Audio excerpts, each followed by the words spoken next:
मानस में जो तमाम कथाएं थी वो कविता के रूप में अवतरित हुई हैं, जो मां का आशीर्वाद है। स्वागत भाई साहब, स्वागत है। मुगलिया काल में जलालुद्दीन अकबर के गाल पर कमाल के चांटे सा पड़ा था युद्ध। क्या था? हल्दी घाटी का युद्ध निवेदित करता हूं, सुनिएगा।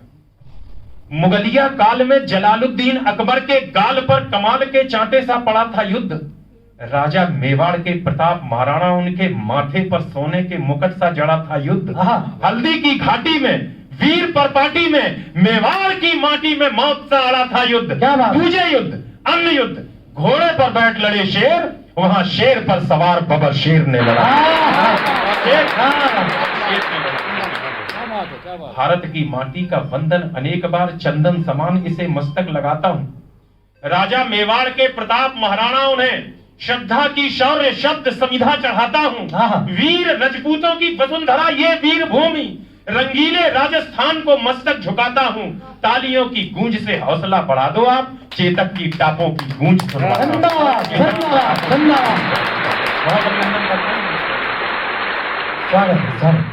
आप सबको बताने की आवश्यकता नहीं, कोई भूमिका की आवश्यकता नहीं। आप उस प्रांत में रहते हैं जो हमारे देश का सर्वाधिक शौर्यशाली प्रांत, और सारे प्रतीक और बिंब आपके मानस में, इसलिए सीधे सीधे पानी है बनास का, इस पानी से तुम तन मन धो लो। इस बहादुरी की धरती में तुम पौरुष की फसलें बोलो। तुम वीर पुत्र हो वीरों के, वीरों जैसे निर्भय डोलो। बस एक धर्म है देशभक्त, तुम इसके अनुयायी हो लो। है प्यार अगर इस धरती से तो फिर दोनों बाजू खोलो। राणा चेतक के साथ साथ भारत माता की जय बोलो। जो सूरज के आगे चलता, आरुणी सूरज निकलता है ना, बच्चे बैठे हुए, जो लालाभा आती है उसको आरुणी बोलते हैं। जो सूरज के आगे चलता वो उस रथ का हकवैया था। जो नाव डूबती जाती थी वो उसका प्रबल खेवैया था। उस नर नाहर ने मातृभूमि का पूरा कर्ज उतारा था। राणा प्रताप मेवाड़ गगन पर चमका एक सितारा था। ये उदय सिंह राणा का सुध बचपन से ही अभिमानी था। आकाशी विद्युत सा चंचल यह चक्रवात तूफानी था। जो जन्म लिया अंजनी कोक से वीरव्रती हनुमंता ने, वैसे ही सिंह जना था ये श्री बाई जी जयवंता। सिंह जना था ये श्री बाई जी जयवंता। नेत्रों में प्रबल प्रभंजन था, माथे पर सूर्य चमकता था।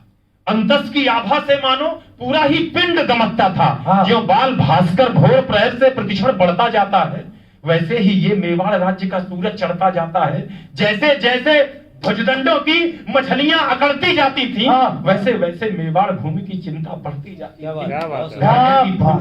घर में थी फूटन और मुगल के रोज आक्रमण होते थे चंद विभीषण जो खुद ही गद्दारी का विष्ट होते थे। ये एक समय की साजिश थी, ये एक काल की साजिश थी। इस साजिश के साक्षी हो लो, राणा चेतक के साथ साथ भारत माता की जय। कविता का दूसरा ग्रंथ जिसमें हल्दी घाटी के युद्ध का एक दृश्य है।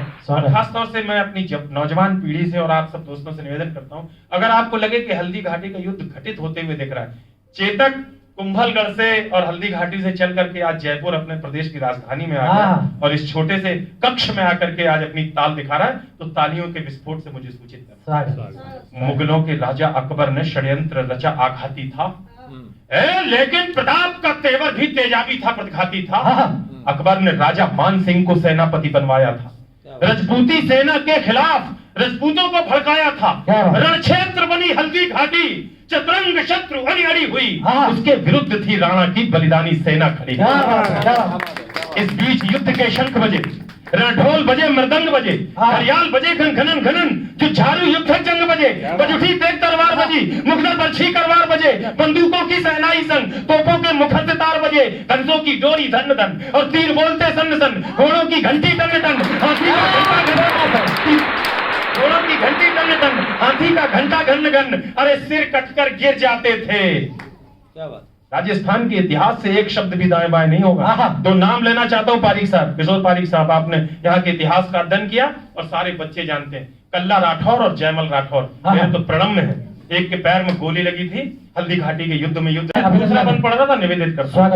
मुगलों के राजा अकबर ने षड्यंत्र रचा, आघाती था, लेकिन प्रताप का तेवर भी तेजाबी था, प्रतिघाती था। अकबर ने राजा मान सिंह को सेनापति बनवाया था, रजपूती सेना के खिलाफ रजपूतों को भड़काया था। रणक्षेत्र बनी हल्दी घाटी, चतुरंग शत्रु अनी अड़ी हुई, उसके खिलाफ थी राणा की बलिदानी सेना खड़ी हुई। इस बीच युद्ध के शंख बजे, ढोल बजे, मृदंग बजे, घड़ियाल बजे, घन घनन घनन, जुझारू युद्ध जग बजे, जुझी तेज तलवार बजी, जुगल बरछी करवार बजे, बंदूकों की शहनाई संग, तोपों के मुखर सितार बजे, तो धारी बाजी खन खन, चुनिया झम झम झम छाप बजी, गंजन जनार झंझन रहा, दुश्मन की गर्दन नाप बजी, रंसों की डोरी धन धन, और तीर बोलते सन सन, घोड़ों की घंटी टन टन, हाथी का घंटा घन घन, अरे सिर कटकर गिर जाते थे, पर लोथें ही अड़ती रहती थी, और कहीं फिलक धर से होकर बस बाजू लड़ती थी। जिंदाबाद जिंदाबाद जिंदाबाद,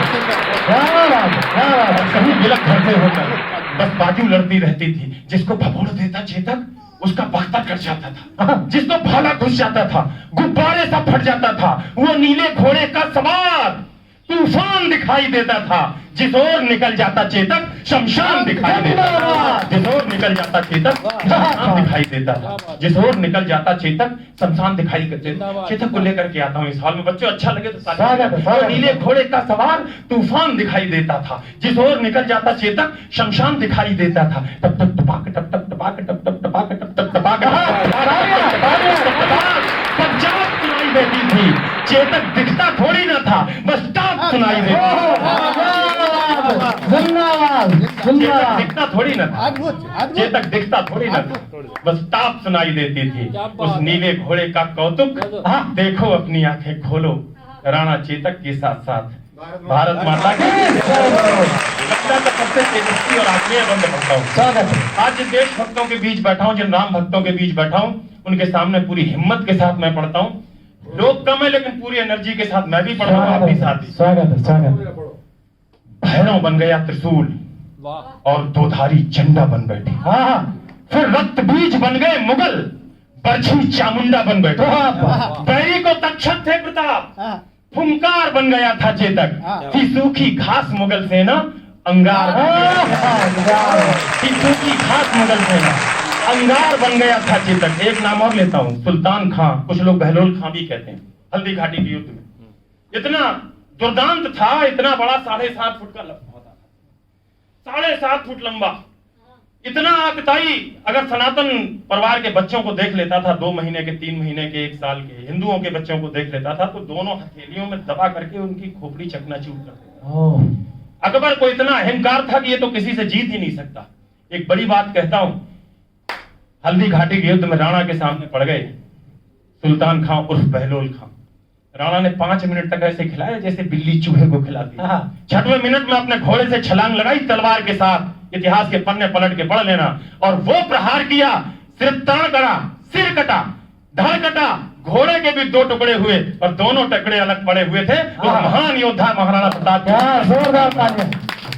अब इस देश में कोई कहेगा अकबर द ग्रेट, अकबर महान, मेरे जैसे कहीं मंच पर खड़े होकर कहेंगे कि अगर इस रहती दुनिया में भारत के इतिहास में अगर युद्ध कौशल के नाम पर कोई एक शख्स महान था, कोई एक शख्स ग्रेट था, तो वो हमारे महाराणा प्रताप महान थे। अकबर कोई इतनी 6 लड़ाइयां हुई सर तारिक साहब, हल्दी घाटी के युद्ध से लेकर दिलेर की घाटी तक, एक भी बार अकबर की औकात नहीं हुई कि राणा प्रताप के सामने आकर के युद्ध लड़ सके, अपनी सेना को भेजता। जी जी।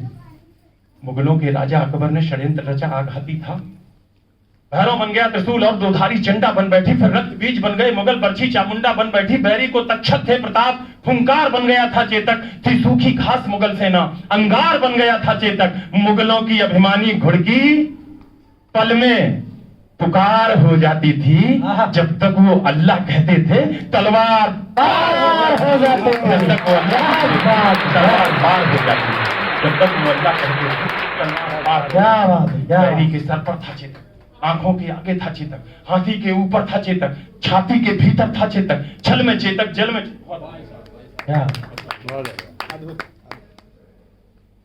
हाथी के ऊपर था चेतक, आंखों के आगे था चेतक, छाती के भीतर था चेतक, हाथी के ऊपर था चेतक, छल में चेतक, जल में चेतक, छल में चेतक, बल में चेतक। लोहू की नदियां बहती थी, नदिया की कलकल में चेतक, पानी पर चेतक दौड़ रहा, चेतक चलता अंगारों में, वाणी पर चेतक डोल रहा, चेतक घुस गया विचारों में। अरे राणा पर होता वार अगर। अब आपकी परीक्षा है कितने कंसंट्रेशन से सुन रहे हो। आधी पंक्ति पढ़ता हूं, आधी पंक्ति उधर से सुनना और पूरे कंठ के साथ, हल्के आवाज में नहीं कहना। अगर समझ में आ जाए तो बोलना, पक्का समझ में आएगी, बस मन के साथ सुन लेना। राणा पर होता वार अगर तो तुरंत झुकाई देता था, यदि यहां डूब जाता चेतक वहां दिखाई देता था। क्या बात, क्या बात। राणा पर होता वार अगर तो तुरंत झुकाई देता था, यदि यहां डूब जाता चेतक तो वहां दिखाई देता था। मेवाड़ विजय के रास्ते में खुद का तन रोड़ा बना दिया हाँ। चेतक ने। मेवाड़ विजय के रास्ते में खुद का तन रोड़ा बना दिया। चेतक योद्धा बन गया और मुगलों को घोड़ा बना दिया। क्या बात है, क्या बात है। चेतक योद्धा बन गया और मुगलों को घोड़ा बना दिया। चेतक कहता रणचंडी से आओ अपना खप्पर धो लो। राणा चेतक के साथ साथ भारत माता की जय। बाघ मुक्त नीली आंधी मर्जी से पांव उठाता था। राणा के एक इशारे पर चेतक फौरन मुड़ जाता था। बैरी सेना के सागर में चेतक तैराकी करता था, जाते जाते मुड़ जाता था, बेहद चालाकी करता था। जिसके सीने पर चेतक की तगड़ी टापे पड़ जाती थी, उसकी छाती में भाले सी दोनों टांगे गड़ जाती थी। तभी अचानक मान सिंह हाथी अजवार नजर आया। राणा के संग चेतक की भी आंखों में खून उतर आया। राणा कोई कौतुक करते, इससे पहले वह घूम गया। अगली टांगों का प्रबल वार हाथी का मस्तक चूम गया। आघात अश्व का भारी था, सहकर हाथी लड़खड़ा उठा। इतने में राणा का भाला विद्युत जैसा गड़गड़ा उठा। गद्दार ठहर जा, पूर्ण हुए सब पाप तुम्हारे लगते हैं, तू भूल गया रण कौशल में हम बाप तुम्हारे। रण कौशल में हम बाप तुम्हारे लगते हैं। मच गई खलबली मुगलों में, राणा का शोर उठा। घनघोर समर के अंधकार में जैसे कोई भोर उठा। आगे करुणा का सागर है, इस करुणा में थोड़ा रो लो। राणा चेतक के साथ साथ भारत माता। कविता का अंतिम बंद निवेदित करता हूँ। चेतक का बलिदान, चेतक की कुर्बानी और उसके साथ राणा का व्यवहार देखिए।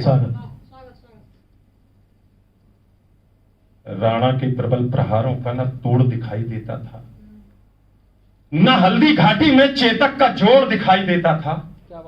संख्या बल में अकबर का दल राणा के दल से भारी था। 7 और 1 का औसत था सर। संख्या बल में अकबर का दल राणा के दल से भारी था। हजारों घाव लगे थे पर राणा का हमला जारी था। घिर गया श्रृगालों में नाहर, राणा को संकट बूझ गया। पर एक लिंग का हठीभूत दोधारी लेकर जूझ गया। इतने में झाला आ पहुंचे, झाला मन्ना। इतने में झाला आ पहुंचे, बोले राणा प्रस्थान करो, तुमसे कल को आशाएं हैं, कुछ उसका भी तो ध्यान करो। राणा बोले रण में झाला मैं इंच इंच कट सकता हूं, पर बैज भवानी दुलजा की मैं कभी नहीं हट सकता। क्या बात है, वाह। पर बैज भवानी दुलजा की मैं कभी नहीं हट सकता हूं। तब एक लिंग का नाम लिया, बेघोर शपथ झाला बोले।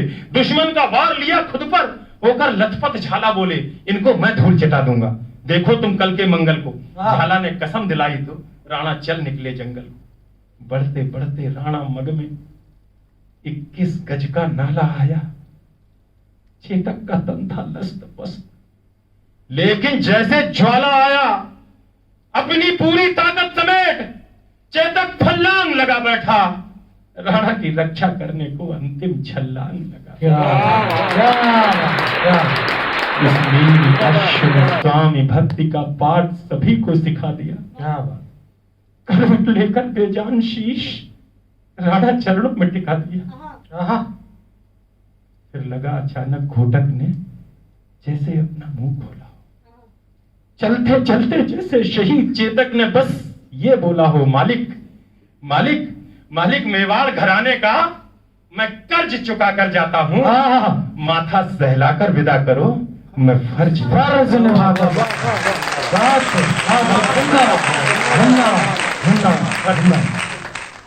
चेतक मेरे पेट, बस एक प्रार्थना है स्वामी। चलता हुआ चेतक क्या कह रहा है, बस एक प्रार्थना है स्वामी। और उसकी मांग को आज तक हिंदुस्तान ने निभाया, राजवंश ने निभाया, सिसोदिया वंश ने निभाया। बस एक प्रार्थना है स्वामी, शत्रु का सिद्ध षड्यंत्र न हो, जब तक चेतक की याद रहे मेवाड़ मेरा परतंत्र। जब तक चेतक की याद रहे मेवाड़ मेरा परतंत्र न हो, चेतक मेरे बेटे भैया। हाँ लाल वीर चीत्कार उठा, चेतक को बाहों में भरकर वो घायल शेर पुकार उठा। चेतक तेरी बलिदान कथा हिंदुस्तान भी गाएगा, गाएंगे श्याम नारायण भी, हर नौजवान भी गाएगा। चेतक तेरी सौगंध मुझे दुश्मन का नाम नहीं होगा, जब तक ये राणा जिंदा है मेवाड़ गुलाम। जब तक ये राणा जिंदा है मेवाड़ गुलाम नहीं होगा। और एक वचन मेरा भी है, अंतिम पंक्ति आपसे निवेदन, और एक वचन मेरा भी है। बीते 500-600 वर्ष में आपने राणा की जितनी मूर्तियां देखी हो, उन मूर्तियों के रिसर्च से अगर एक ठीक सी बात मेरे हिस्से में आ गई हो तो विदा करना भरपूर तालियों के साथ। और एक वचन मेरा भी है, जिसकी प्रतिपूर्ति नहीं होगी चेतक, तेरे बगैर राणा की कोई मूर्ति। चेतक, तेरे बगैर राणा की कोई मूर्ति। अंजाम अजय की विनती है, अंजाम अजय की विनती है, अब तो दोनों बाजू खोलो राणा चेतक के साथ साथ।